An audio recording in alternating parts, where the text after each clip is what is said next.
Un percorso di visite dalla pediatra, un ricovero lo scorso dicembre per qualche giorno all'ospedale di Belluno e da ultimo un accesso al pronto soccorso di Bibione mentre era in vacanza quest'estate.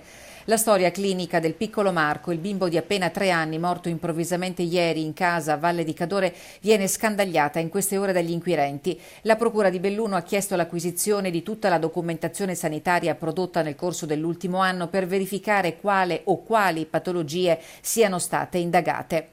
Non è ancora stata eseguita l'autopsia. Contrariamente a quanto abbiamo riferito nell'edizione di pranzo, l'incarico non è stato conferito, ma potrebbe esserlo nelle prossime ore per la conclusione delle valutazioni di carattere tecnico sulla base dei primi accertamenti eseguiti sul corpo del bambino. Al momento l'ipotesi più logica è che si sia trattato di una morte naturale e il fascicolo aperto dalla PM Tollardo è in gergo a modello 45, contiene cioè gli atti che non costituiscono notizia di reato e quindi senza indagati. Fin qui le precisazioni che attengono all'aspetto giudiziario che dal punto di vista della cronaca asciutta sono necessarie per comprendere il delicato lavoro degli inquirenti, ma pure in procura è difficile nascondere l'emozione per una morte che viene definita ingiusta e inaccettabile.